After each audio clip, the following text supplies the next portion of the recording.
আমাদের জীবনে অত্যন্ত গুরুত্বপূর্ণ একটা আশা বসবাস করে বিশ্বাসের রূপে। বিশ্বাস যা আমরা ঈশ্বরের ওপর করি, ভাগ্য প্রারব্ধের ওপর করি, নিয়তির ওপর করি। যখনই ভালো কিছু হয় আমরা বলি এ হলো ঈশ্বরের দয়া, যখন খারাপ কিছু হয় আমরা বলি এ হলো ঈশ্বরের মায়া। কখনো ঈশ্বর বা ভাগ্য বা প্রারব্ধ বা নিয়তি। আপনি নিজে কোথায় তা কখনো ভেবেছেন? আপনি বিশ্বাস করছেন ঈশ্বরের উপর, প্রারব্ধের উপর, কখনো নিজের উপর করেছেন? আমি আপনাকে একটা সহজ কথা বলি, যদি আপনি ঈশ্বরের উপর বিশ্বাস রাখেন, শুধুই ঈশ্বরের উপর বিশ্বাস, তাহলে আপনি সেটাই পাবেন যেটা আপনার ভাগ্যে লেখা রয়েছে। কিন্তু যদি আপনি নিজের উপর বিশ্বাস রাখেন, আত্মবিশ্বাস রাখতে শেখেন, তাহলে ঈশ্বর আর নিয়তি দুজনে মিলে আপনার ভাগ্যে সেটাই লিখবে যা আপনি চাইছেন। তাই মনে রাখবেন, সাফল্যের পথ হলো এই বিশ্বাস। নিজের আত্মবিশ্বাসকে ধরে রাখতে শিখুন, দেখবেন আত্মা প্রসন্নতায় ভরে উঠবে। তাহলে আসুন এই প্রসন্ন ভাব নিয়েই বলুন, রাধা রাধা। জীবনে এমন কি আছে যা আপনাকে অজান্তে শিখরে পৌঁছে দিতে পারে বা আপনার পতনও ঘটাতে পারে? সঙ্গতি। যদি আপনি কোনো শ্রেষ্ঠ ব্যক্তির সঙ্গ লাভ করেন, তাহলে তার শুভ চিন্তা, তার গুণ, তার স্বভাব আপনার মধ্যে চলে আসবে। আপনি আরো শ্রেষ্ঠ হয়ে উঠবেন। আবার সেখানেই যদি আপনি কোনো দুষ্ট ব্যক্তির সঙ্গতি লাভ করেন, কোনো খারাপ মানুষের সঙ্গতি লাভ করেন, তাহলে আপনার শুভ চিন্তা, আপনার গুণ, তা যে কখন আপনার থেকে কেড়ে নেওয়া হবে সেটা আপনি জানতেও পারবেন না। দেখুন, এই সঙ্গতি হলো অত্যন্ত গুরুত্বপূর্ণ। এই সঙ্গতি আপনার নিয়তি নির্ধারণ করে। আপনাকে উদাহরণ দিলে, বৃষ্টির ফোঁটাকে দেখুন। যদি কোনো ফোঁটা গাছের পাতায় এসে পড়ে, তাহলে তা জীবন দান করতে পারে। যদি এমন কোনো ফোঁটা সাপের মুখে এসে পড়ে, তাহলে তা বিষে পরিণত হয়। যেমন সঙ্গ তেমন নিয়তি। এবার দুর্ভাগ্যের বিষয় হলো এটাই যে বর্ষার ফোঁটা নির্ধারণ করতে পারে না সে কোথায় পড়তে চায়। তার নির্বাচনের ক্ষমতা নেই। কিন্তু আপনি, আপনার কাছে তো বিবেক আছে, আপনি ভাবতে পারেন, চিন্তা করতে পারেন। তাহলে আপনি ভাবুন, আপনি কি এমন সঙ্গ চান যা শ্রেষ্ঠ, নাকি এমন সঙ্গ চান যা অশুভ? নির্বাচন আপনারই। শ্রেষ্ঠ সঙ্গ বাছুন আর আমার সাথে ভালোবেসে বলুন, রাধা রাধা। আপনি কি জানেন আপনার জীবনে আপনার আসল জীবনসাথী কে হন? মাতা পিতা, ভাই বোন, স্বামী স্ত্রী? না, আপনার আসল জীবনসাথী হল আপনার শরীর। সেই শরীর যার দিকে আপনি কখনো নজরই দেন না, ঠিক কি না? এবার যে মানুষ এই রহস্য বুঝতে পারেন, তার জীবন এমনি শুভ হয়ে যায়। আপনি নিজেই দেখুন না, সে সংসারের মঙ্গলই করা হোক বা সত্যের রক্ষা করা হোক, তা সে শত্রুর সাথে যুদ্ধ করা হোক বা মিত্রকে রক্ষা করা হোক, এই শরীরই তো কাজে আসে। তপস্যাতে, বলিদানে, পরিশ্রমে এই শরীরই হলো আধার, ঠিক কিনা? তাই আমাদের কর্তব্য হলো যে আমরা যেন নিজের শরীরের যত্ন নিই। আমরা কি খাই, আমাদের কি খাওয়া উচিত, এটা যেন বুঝি। কোনটা সুপাচ্য আর কোনটা নয়, এটা যেন বুঝি। কারণ যেমন হবে অন্ন, মনও তেমনই হবে। যত ভালো অন্ন তত ভালো মন। আর সুস্থ শরীর হলো সুস্থ মনের আধার, এ কথা অবশ্যই মনে রাখবেন। আর যদি মন সুস্থ থাকে, তাহলে সকল শুভ উদ্দেশ্য পূর্ণ হবে। তাহলে আসুন আর আমার সাথে ভালোবেসে বলুন, রাধা রাধা। কথায় আছে যে দৃষ্টি অত্যন্ত কঠোর হয়, অত্যন্ত শক্তিশালীও হয়। কথায় আছে যে কারোর উপর যদি কুদৃষ্টি পড়ে, তাহলে তার বিনাশ কেউ আটকাতে পারে না। এই যে কুদৃষ্টি, এর উপাচারও আমাদের কাছে রয়েছে। যখন আমরা বাড়ি নির্মাণ করি, তখন একটা কালো মুখোশ লাগাই, যাকে রক্ষা কবচ মনে করা হয়। কুদৃষ্টি থেকে বাঁচার জন্য। যখনই কোনো বাচ্চা বাইরে যায় তখন তার মাথায় আমরা একটা কাজলের টিপ পরিয়ে দিই, কুদৃষ্টি থেকে বাঁচার জন্য। অর্থাৎ এই সংসারে কুদৃষ্টি থেকে বাঁচার উপাচার রয়েছে। উপাচার যদি কিছু না থেকে থাকে তাহলে তা হলো দৃষ্টিভঙ্গির। যদি আপনার দৃষ্টিভঙ্গি অনুচিত হয় তাহলে আপনার পতন কেউ আটকাতে পারবে না। না পারবে কালো মুখোশ, না কালো টিপ, না স্বয়ং ঈশ্বর। সেই জন্য নিজের দৃষ্টিভঙ্গি শুভ করে তুলুন, সবকিছু শুভই হবে। আসুন আমার সাথে ভালোবেসে বলুন, রাধা রাধা। কথায় আছে যে জীবনের আধার হলো সম্পর্ক, প্রসন্নতারও এবং ঈশ্বরের সাথে দেখা পাওয়ারও। এবার এই সম্পর্কের আধার আসলে কি? সেবা? না। বোঝাপড়া? না। অপেক্ষা? না। এই সম্পর্কের আধার হলো বিশ্বাস। যদি বিশ্বাস ভেঙে যায় তাহলে জেনে রাখবেন যে সম্পর্করূপী এই ভবন এর ভিতই ভেঙে গেল। আর যদি ভিত ভেঙে যায় তাহলে সেখানে অন্য কোনো ভবন নির্মাণ সম্ভব নয়, সম্ভবই নয়।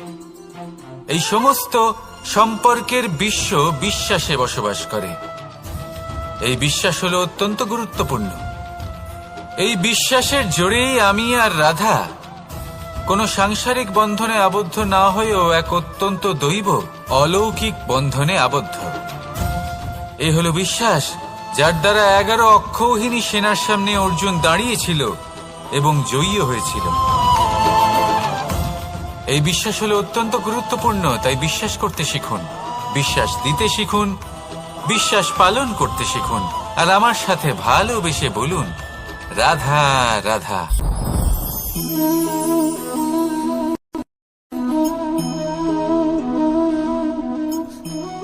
মুক্ত। এই মুক্তই সবাইকে মোহিত করে দেয়, নিজের দিকে আকর্ষিত করে। অত্যন্ত সুন্দর, গোল, শুভ্র। মুক্ত দ্বারা নির্মিত আভূষণ, তা হয়তো সে মুকুটই হোক বা কোনো স্ত্রীর অলংকার, তাকে আরো সুন্দর করে তোলে, তাকে আরো সুন্দর দেখতে লাগে। এবার এই মুক্তকে এত সুন্দর দেখার জন্য কত কষ্ট সহ্য করতে হয় তা কি কখনো আপনি ভেবেছেন?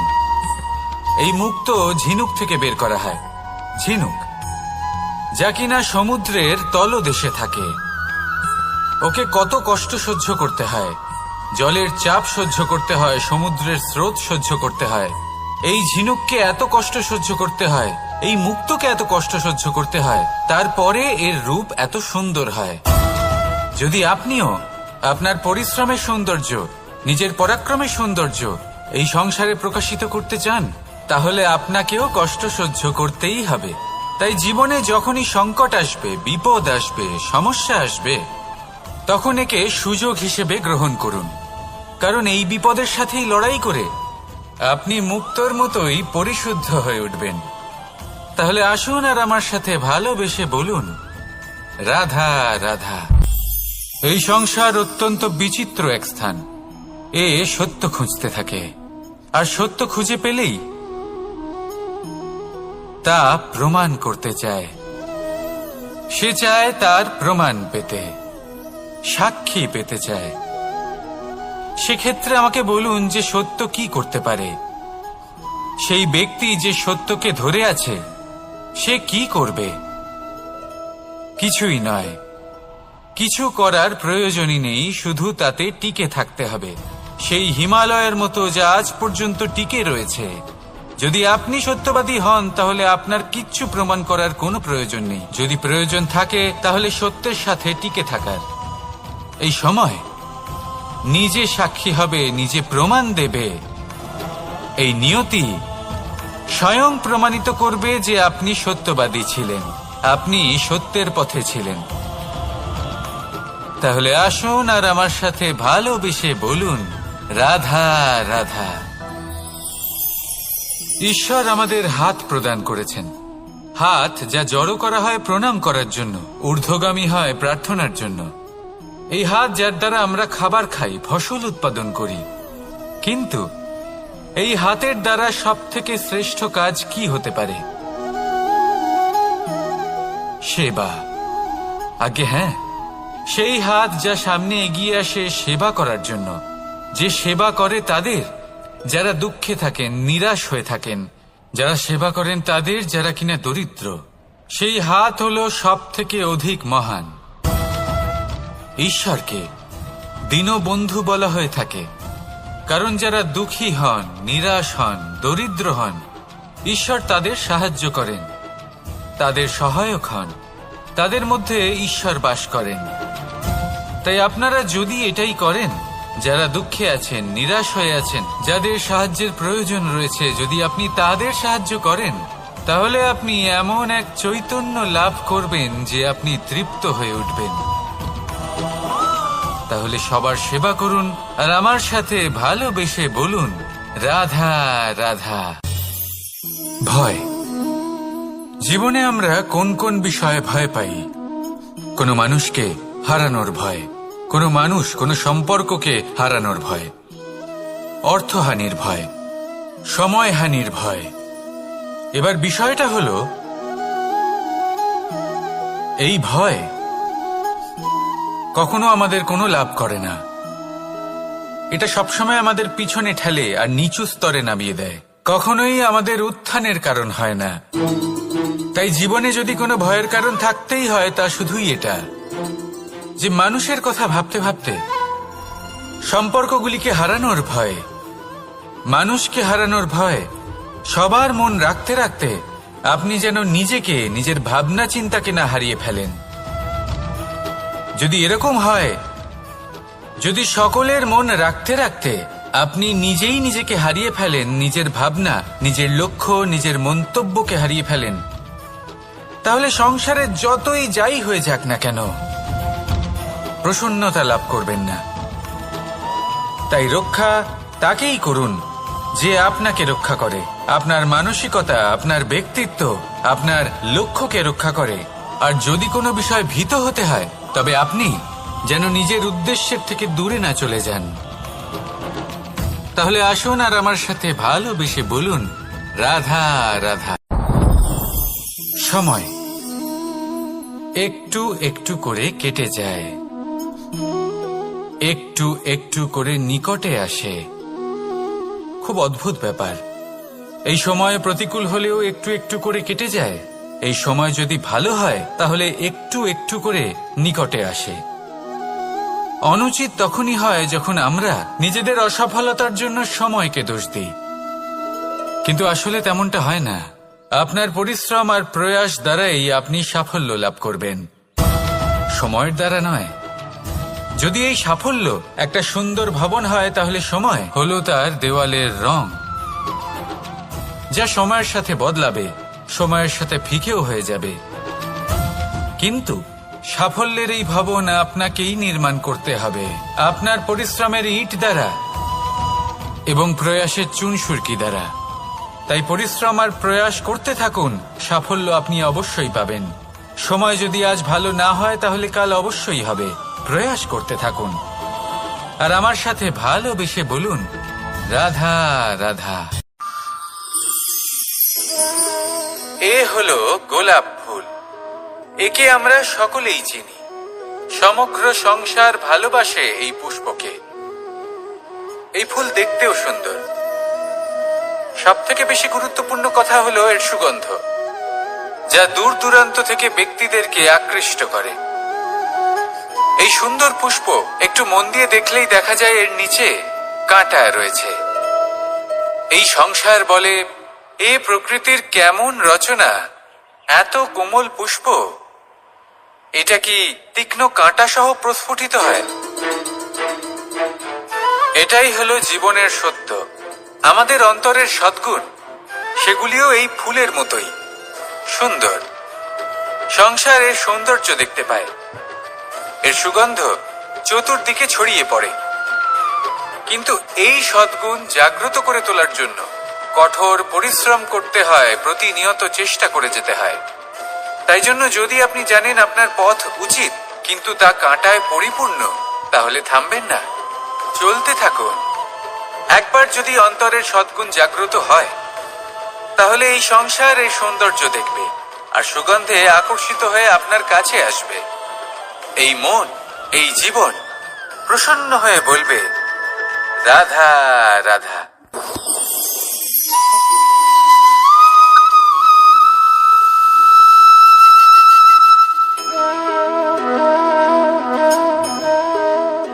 মোহনের বাঁশির এই সুর, এই সঙ্গীত কার না পছন্দ হয়, সবারই খুব ভালো লাগে। এবার এই সুর আসে কোথা থেকে? কেউ বলবেন কৃষ্ণের হৃদয় থেকে। সত্য কথা, এই সুর হৃদয় থেকে নির্গত হয় এবং প্রকট হয় এই বাঁশি থেকে। এই বাঁশিটাকে দেখুন, এই ছিদ্রগুলি দেখুন, প্রত্যেকটা সুর থেকে নিজস্ব একটা স্বর নির্গত হয়। এবার যে ব্যক্তি এই সমস্ত সুর এবং স্বর বুঝতে পারেন, এতে নিপুণ, তিনি এই বাঁশির দ্বারা যে সুর নির্গত করবেন তা তো মধুর অবশ্যই হবে। এবার জীবনের সাথেও কিছুটা এরকমই ঘটে। জীবনের কিছু নীতি থাকে, অর্থ, কুটুম্ব এবং আধ্যাত্মিক। যদি জীবনের প্রত্যেকটা মুহূর্ত সুখময় হয় এরকম আপনি চান, তাহলে এই তিনটি নীতিতে আপনাকে নিপুণ হতে হবে। কোনো একটি বিশেষ নীতির প্রতি যদি আপনি বেশি ঝুঁকে পড়েন, তাহলে বাকি দুই নীতি থেকে যা সুখ লাভ করা সম্ভব তা পারবেন না। ধন অর্জন করতে হবে পরিবারের জন্য, পরিবারের সুখ মনের শান্তির জন্য, মনে শান্তির প্রয়োজন মনের শুদ্ধতার জন্য। যখন এই মন শুদ্ধ হবে, জীবন শুদ্ধ হবে, পবিত্র হবে, সুন্দর হবে এবং ভালোবেসে বলবে, রাধা রাধা। যত শক্তিশালী এই মন, তত শক্তিশালী এই শরীরও। এই যে আমাদের শরীর, এটা আসলে কি? এ হলো একটা রথের মতো। আর একটা রথ ততক্ষণ চলতে পারবে না যতক্ষণ না তাকে কোনো সারথি চালাবে। এই মন হলো শরীরের সারথি। এবার ভাবুন, যদি এই সারথি শক্তিহীন হয়, দুর্বল হয়, তাহলে এই রথের কি হবে?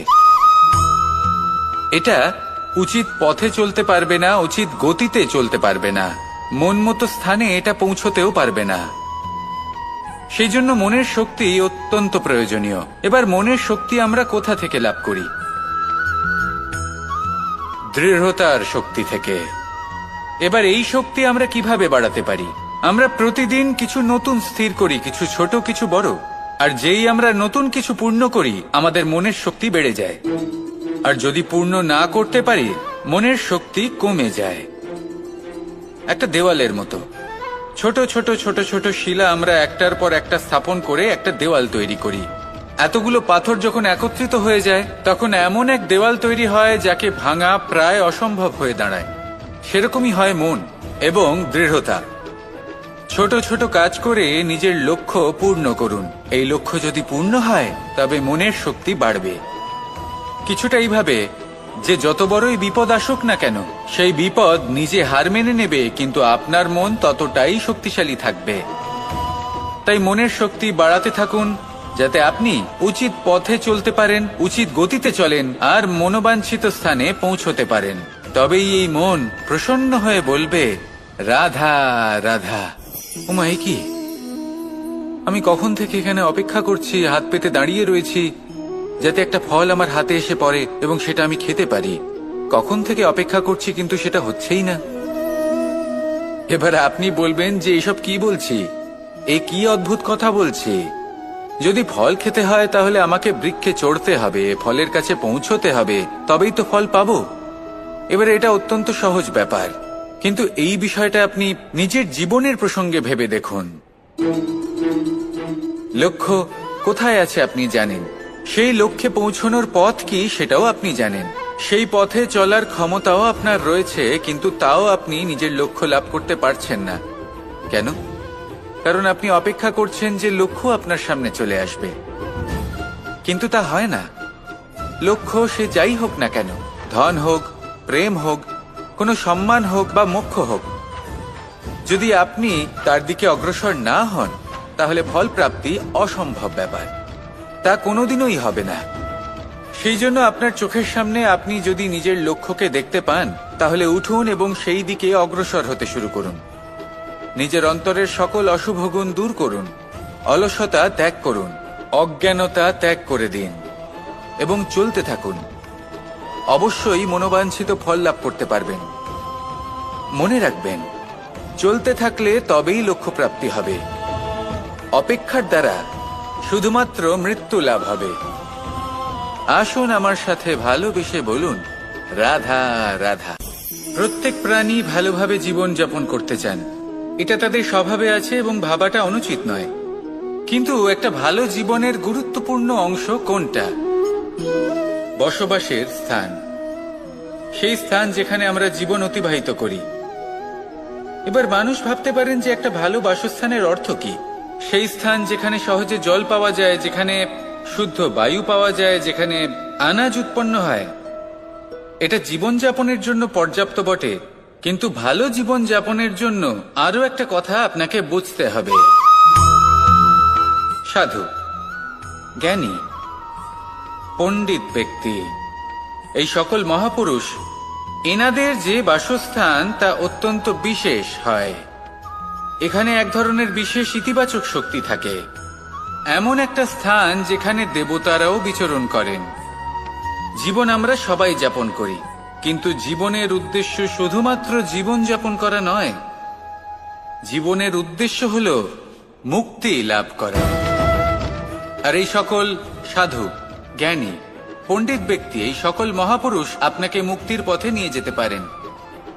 কারণ এরা হলেন সেই মহাপুরুষ যারা নিজেদের অন্তরের বিকার, অহংকার, ক্রোধ, বিদ্বেষ, এই সকল দোষগুলিকে ত্যাগ করেছেন, এদের উপর বিজয় লাভ করেছেন।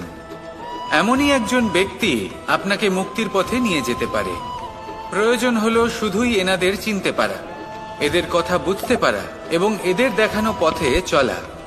যদি আপনি এটা করতে পারেন, তাহলে এই মন প্রফুল্ল হয়ে বলবে, রাধা রাধা।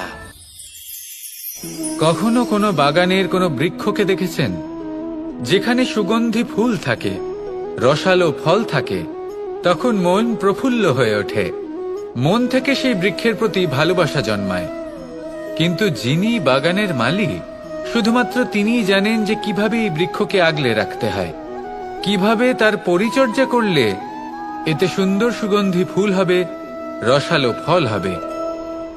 কখনো কখনো প্রয়োজনের থেকে বেশি রোদ পেলে এই বৃক্ষগুলি শুকিয়ে যায়, প্রয়োজনের থেকে কম রোদ পেলেও এই বৃক্ষ কিন্তু শুকিয়ে যায়। প্রয়োজনের থেকে কম জল যদি পায়, এই বৃক্ষ শুকিয়ে যেতে পারে। প্রয়োজনের থেকে অতিরিক্ত জল যদি পায়, তখনও এই বৃক্ষের শিকড়গুলি নষ্ট হয়ে যেতে পারে। এবার এটাই কিন্তু আমাদের সংসারের সাথেও হয়। আমাদের সংসারের সকল প্রতিভাশালী ব্যক্তি, যেমন লেখক, বিচারক, প্রবক্তা, যোদ্ধা, এদের সবার ক্ষেত্রে এই কথাটাই প্রযোজ্য। যদি বেশি প্রশংসা করা হয়, তাহলেও এরা হারিয়ে যাবেন। প্রয়োজনের থেকে বেশি যদি নিন্দা করা হয়, তখনও তারা নত হয়ে পড়বেন। তাহলে আপনি এদের রক্ষা করুন এবং নিজেদেরও। মনে রাখবেন একটা কথা, জেনে রাখুন কখন কোন নিন্দায় আপনি লজ্জিত হবেন না, আর কখন কোন প্রশংসার দ্বারা নিজের মধ্যে অহংবোধ জাগ্রত করবেন না। এই মন সুপ্রসন্ন হয়ে বলবে, রাধা রাধা। জল, এ হলো জীবনের আধার পঞ্চতত্ত্বের মধ্যে একটি, আর অত্যন্ত বিশেষ। এর থেকে অনেক বড় শিক্ষা পাওয়া যায়। এই জল, গন্তব্যের বিষয়ে এর স্পষ্ট ধারণা আছে। ও জানে ওর লক্ষ্য কি, আর প্রয়াস করে ততদূর সে পৌঁছেও যায়। এটি পর্বত থেকে বয়ে নিচে নেমে আসে, নদীর সাথে সমাহিত হয়ে তার সাথে বয়ে চলে, চিরসবুজ বনানী গড়ে তোলে, প্রাণীদের তৃষ্ণা নিবারণ করে, সামনে এগিয়ে চলে, মানুষের সাথে মিলিত হয়। যারা একে বাঁধের মধ্যে বেঁধে রাখতে চেষ্টা করে, সে বন্দি দশাতেও থেকে যায়, মানুষের কল্যাণ করে। তারপর বাঁধ থেকে মুক্তি পেয়ে এগিয়ে চলে, কোথাও ধাক্কা খায়, কোথাও বাধা পড়ে, কোথাও যদি পথ খুঁজে না পায় তাহলে পথ খুঁজেই নেয়, আর যেখানে পথ থাকে না সেখানে পথ বানিয়ে নেয়, আর শেষ পর্যন্ত নিজের লক্ষ্যে পৌঁছেই যায়, অর্থাৎ সমুদ্রে গিয়ে সমাহিত হয়ে যায়। আমাদেরও কিছুটা এরকমই হয়ে উঠতে হবে। যেখানেই যাবেন সকলের কল্যাণ করুন, সামনে এগোন। আপনি কোথাও পড়ে গেলে, ধাক্কা খেলে আঘাত লাগবেই, উত্থান পতন লেগেই থাকে। সামনে এগোতে থাকুন। কোথাও পথ না পেলে তা খুঁজে নিন, কোথাও পথ না থাকলে তা বানিয়ে নিন। নিজের গন্তব্যের কথা সব সময় মনে রাখুন। শেষ পর্যন্ত নিজের মোক্ষ লাভ আপনি অবশ্যই করবেন। আর আমার সাথে ভালোবেসে বলুন, রাধা রাধা। জীবনের প্রত্যেক মুহূর্ত আমাদের কিছু না কিছু শিক্ষা দেয়, নির্ভর করছে আমাদের দৃষ্টিভঙ্গির উপর। যেমন নদী হলো আমার অত্যন্ত প্রিয়, নদীতে ভ্রমণ করতে আমার খুব ভালো লাগে। কি বলেন? নদীতে সবসময় নতুন কিছু থাকে, ও পুরনো কিছুই নিয়ে বসে থাকে না।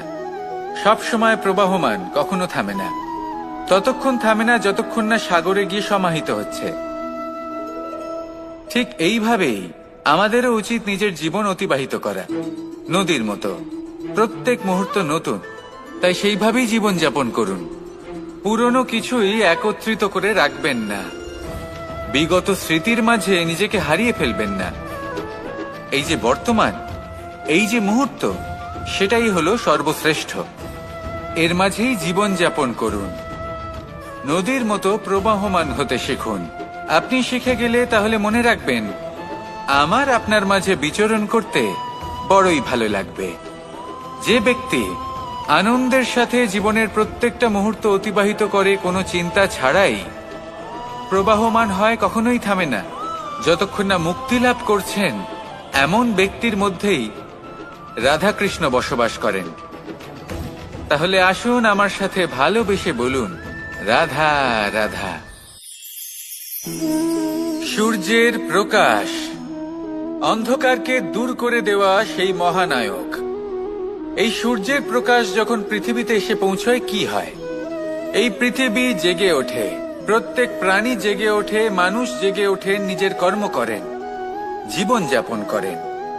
এই ঘুমের মৃতপ্রায় স্থিতি কাটিয়ে উঠে জীবন যাপন করতে শেখেন।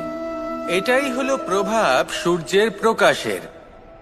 এবার এই প্রকাশ যে সূর্যের থেকে পাই, তিনি কি করেন? তিনি নিজেকে জ্বালান আমাদের জীবন প্রদান করার জন্য। প্রত্যেকটা মুহূর্ত তিনি তাপ সহ্য করেন, আমরা যাতে সেই প্রকাশ লাভ করি। এটাই হলো জীবনের সারমর্ম। যদি আপনিও এই সংসারে প্রকাশ ছড়িয়ে দিতে চান, তাহলে আপনাকেও তপ্ত হতে হবে, নিজে জ্বলতে হবে, সেই কর্ম করতে হবে যেটা কঠিন হতে পারে কিন্তু আসলে শ্রেষ্ঠ। তবেই এই সংসারের সেবা করতে পারবেন, সংসারকে পথ দেখাতে পারবেন। নিজের অন্তরের প্রকাশ জাগ্রত করুন, তবেই সেই সকল ব্যক্তি যারা পাপের অন্ধকারে নিমজ্জিত হয়ে আছেন, তারা জাগ্রত হবেন। সেই সকল ব্যক্তিকে জাগিয়ে তুলুন, প্রেরিত করে তুলুন সুখী হওয়ার জন্য যারা সুখী হতে পারছেন না। সেই সকলকে প্রেরিত করুন সাফল্য লাভের যারা সফল হতে পারছেন না। নিজের অন্তরের সূর্যকে জাগ্রত করুন, চারিদিকে শুধু প্রকাশই প্রকাশ হবে, জীবনই জীবন থাকবে, আনন্দই আনন্দ থাকবে, আর এই মন বারবার প্রসন্ন চিত্তে বলে উঠবে, রাধা রাধা। আজ আমরা দুই ধরনের ব্যক্তির বিষয়ে কথা বলবো। প্রথম জন হলেন যে প্রয়োজনের থেকে অনেক বেশি পরিমাণ ধন উপার্জন করে থাকেন। তার কাছে ততটা ধন থাকে যতটা তার প্রয়োজনও নেই, তারপরেও আরো ধন উপার্জন করতে চেষ্টা করতে থাকেন। সকল সম্ভব চেষ্টা করেন, সকল সম্ভব কর্ম করেন, তা সে উচিত কর্ম হোক বা অনুচিত, তাতে তাদের কিছুই যায় আসে না। তারা শুধুই এই সংসারের সকল সুখ ভোগ করতে চান, সকল স্বাচ্ছন্দ্য লাভ করতে চান। আজীবন তারা প্রচেষ্টাই করতে থাকেন। এবার এই করতে গিয়ে তারা ভারাক্রান্ত হয়ে সমস্যার সম্মুখীন হন। এনাদের সমগ্র জীবন এই চেষ্টাতেই চলে যায়, জীবন যাপন করার বদলে। অন্যদিকে আরেকজন ব্যক্তি, যিনি জানেন তার প্রয়োজন কতটুকু, আর শুধুমাত্র সেই পরিমাণ ধন অর্জন করেন, তার থেকে বেশি একটুও নয়। উনি যদি দুবেলা খেতে পান, মাথা গোজার ঠাঁই পেয়ে যান, সেটাই পর্যাপ্ত। তাতেই তিনি আনন্দে জীবন যাপন করেন, না কোনো বৃথা চিন্তা করেন, না কোনো বৃথা কষ্ট করেন। এবার আমি আপনাদের জিজ্ঞেস করব, এই দুই ব্যক্তির মধ্যে আপনি কোন ব্যক্তি হতে চাইবেন? বেশিরভাগ মানুষ এটাই বলবেন যে আমরা সেই দ্বিতীয় মানুষ হতে চাই যারা সন্তুষ্ট। কিন্তু যদি মন দিয়ে দেখেন, আপনিও সেই কর্মই করছেন যা প্রথম ব্যক্তি করেন। আপনারা সবসময় চেষ্টা করে চলেছেন, এটাও লাভ করতে হবে, ওটাও লাভ করতে হবে, আমার এটারও প্রয়োজন, ওটারও প্রয়োজন। আপনি অনেক কিছু লাভ করেছেন, কিন্তু প্রশ্ন এটাই যে আপনার কি সেই সবকিছুর প্রয়োজন রয়েছে? এর উত্তর আপনার অন্তর্মনে রয়েছে। আপনার মন জানে যে আপনার প্রয়োজন কতটুকু। সেখানে গিয়ে দেখুন। সন্তুষ্টি মানুষকে আনন্দ দেয়। মানুষ যতটা সন্তুষ্ট হবে ততটাই সে আনন্দ লাভ করবে। এবার আপনাকে এই সিদ্ধান্ত নিতে হবে যে আপনি কখন আর কোথায় সন্তুষ্টি লাভ করবেন, কত কিছু লাভ করার পরে সন্তুষ্ট হবেন। এই উত্তর আপনি মন থেকে পাবেন। এই সমাজের চাহিদায় জড়িয়ে নিজেকে বিভ্রান্ত করবেন না। নিজের অন্তরের এই মিথ্যে অহংবোধকে প্রশ্রয় দিতে গিয়ে যদি আপনি এরকম প্রয়াস করতে থাকেন, তাহলে জীবনযাপন কখন করবেন? থেমে যান, শান্ত হয়ে যান, নিজের অন্তর মনে নিমজ্জিত হয়ে দেখুন যে সন্তুষ্টি কোথায়। এই সন্তুষ্টি লাভ করুন। এই মন প্রসন্ন হয়ে বলবে, রাধা রাধা। ক্ষমা একটা অত্যন্ত সুন্দর শব্দ, আমার খুব প্রিয় শব্দ, কিন্তু এই ক্ষমা কখন আর কিভাবে প্রয়োগ করতে হবে সেটা বোঝা প্রয়োজনীয়। এক, যদি আপনি কোনো অন্যায় করেন আর ক্ষমা না চান, ক্ষমা প্রার্থনা না করেন, ক্ষমা চাওয়া থেকে এড়িয়ে যান, তাহলে তাতে আপনারই ক্ষতি হবে। কিভাবে? ক্ষমা না চাইলে মনের মধ্যে অহংকার জাগ্রত হয়, আর অহংকার তো প্রকৃত অর্থে আমাদের ক্ষতিই করে। দুই, কেউ যদি অপরাধ করেন, আপনার থেকে ক্ষমা না চান, তাহলে তাকে ক্ষমা করবেন না। ক্ষমা হলো অত্যন্ত অমূল্য, আর না চাইতেই কাউকে ক্ষমা দান করা এটা উচিত নয়। তিন, যদি কেউ আপনার সাথে অনুচিত কিছু করেন, অপরাধ করেন, আর আপনার থেকে ক্ষমা চান, তাহলে তাকে ক্ষমা করে দিন। তাতে আপনার অন্তরের করুণাবোধ জাগ্রত হবে, প্রেম জাগ্রত হবে, আর তা আপনার জন্য শুভ হবে। চার, যদি আপনি নিজে কোনো অপরাধ করেন, তাহলে অবশ্যই ক্ষমা চাইবেন। তাতে আপনারই লাভ হবে। কিভাবে? সামনের ব্যক্তি আপনাকে ক্ষমা করুক বা না করুক, আপনার অন্তরের অহংকার ক্ষীণ হবে, আর এই মন আরো নির্মল হয়ে উঠবে। এই ক্ষমা অত্যন্ত অমূল্য, ভেবেচিন্তে একে ব্যবহার করুন, আর আমার সাথে ভালোবেসে বলুন, রাধা রাধা।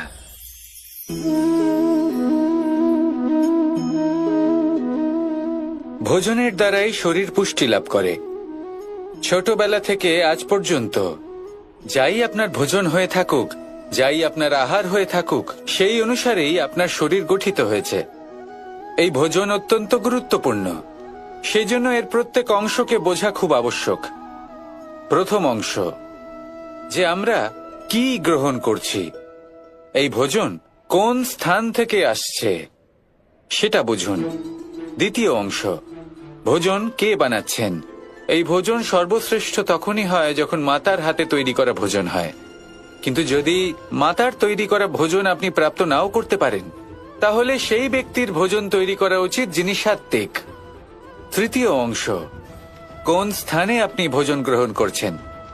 যে স্থানে আপনি ভোজন গ্রহণ করছেন তা সাত্ত্বিক হওয়া উচিত। তা হলো অত্যন্ত গুরুত্বপূর্ণ। এবং চতুর্থ সবথেকে গুরুত্বপূর্ণ অংশ, তা হলো এই ভোজন আপনি যার দ্বারা প্রাপ্ত করেছেন, যেখান থেকে প্রাপ্ত করেছেন, যে স্থানে বসে আপনি ভোজন গ্রহণ করছেন, তার প্রতি কৃতজ্ঞতা প্রকাশ করুন এবং ভোজন পূর্ণরূপে সমাপ্ত করুন। তবেই এই ভোজন আপনাকে সুখী জীবন দান করবে, সুস্থ শরীর দেবে, আর এই মন তা সুপ্রসন্ন হয়ে বলবে, রাধা রাধা। আমি এখানে একা এই বনে বসে আছি, বাঁশি বাজাচ্ছি। কার জন্য? কে আছেন এখানে? কেউ নেই। আমার প্রজা, আমার রাজ্য, আমার পরিবার আমার থেকে অনেক দূরে আছেন। আমি এখানে একা এই বনে বসে এই আকাশের এই রঙের, গাছের এই সব ফলের, মাটির সুবাসের আনন্দ উপভোগ করছি। কেন? আমি হলাম দ্বারকাধীশ। এমন কি রাজকীয় বা ভৌতিক সুখ রয়েছে যে আমি ওখানে পেতে পারি না? সবকিছুই পেতে পারি, তাও এখানে বনে একা বসে আছি। কোন সুখ খুঁজে চলেছি? একা থাকার সুখ। আমরা প্রত্যেকদিন অনেক মানুষের সাথে, চিন্তাধারার সাথে, কর্মের সাথে, পরিস্থিতির সাথে, সুখ দুঃখের দ্বারা বেষ্টিত থাকি। জীবনের এই চক্রে আমরা জড়িয়ে পড়তে থাকি। যতই আমরা এই সমস্যার সমাধান করি, আমরা ততই এতে জড়িয়ে পড়ি। আমরা এতটাই জড়িয়ে পড়ি যে যখন আমরা আয়নায় নিজেদের দেখি, তখন আমরা নিজেদের চিনতেই পারি না। এমন মনে হয় যেন আমরা নিজেদের হারিয়ে ফেলেছি। সেই জন্য প্রত্যেক দিন আপনি কিছু সময় নিজের সাথে কাটান একান্তে। এটা অত্যন্ত আবশ্যক। নিজের অস্তিত্বের গভীরে গিয়ে দেখতে শিখুন, নিজেকে বুঝুন। অদ্ভুত শান্তির অনুভূতি হবে। যেমন এই বায়ু, এই বৃক্ষ, এই পুষ্প, এই নিসর্গ, এদের মতো আপনিও কখনো একলা হতে শিখুন। কখনো নিসর্গের একটা অংশ হয়ে দেখুন। এই মন প্রসন্ন হয়ে বলবে, রাধা রাধা। বাহ, পুষ্পের সুবাস আমার খুব ভালো লাগে। অত্যন্ত সুন্দর হয় এই পুষ্প। এইভাবে চারিদিকে পুষ্প দেখে মন আনন্দিত হয়ে ওঠে। এবার আপনারা ভেবে দেখুন, আমার চারিদিকে পুষ্প নয়, আগুন আছে। তাহলে কি হবে? আমার শরীর কি জ্বলে যাবে না? অবশ্যই জ্বলবে। শরীরকে কি আগুনের তাপ সহ্য করতে হবে না? অবশ্যই সহ্য করতে হবে। এটাই হলো প্রকৃতির নিয়ম। এই নিয়ম কিন্তু আমরা সবাই জানি, কিন্তু আমাদের মধ্যে বেশিরভাগ মানুষ এই বিভ্রান্তি নিয়ে বাঁচি যে এই যে প্রকৃতির নিয়ম, তা আমার ওপর প্রযোজ্য নয়। তা কিন্তু নয়। আমাদের চতুর্দিকে এই যে নিসর্গ রয়েছে, আমরা তার কতটা ক্ষতি করি সেটা একবার ভেবে দেখুন। আমরা বনাঞ্চল জ্বালিয়ে দিই, বায়ু দূষিত করি, জল দূষিত করি, প্রাণীদের হত্যা আমরা করি।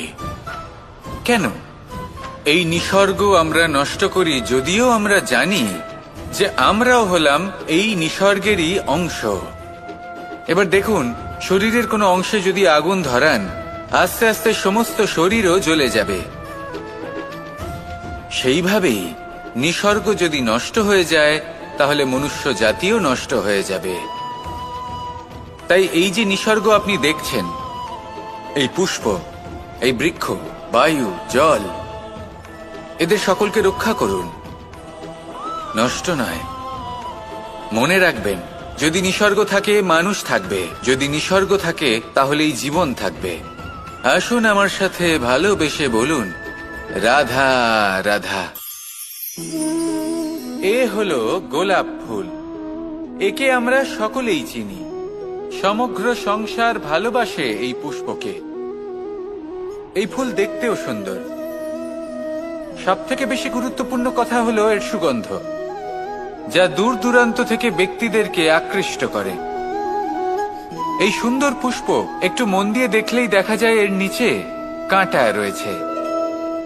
এই সংসার বলে, এ প্রকৃতির কেমন রচনা, এত কোমল পুষ্প, এটা কি তীক্ষ্ণ কাঁটা সহ প্রস্ফুটিত হয়?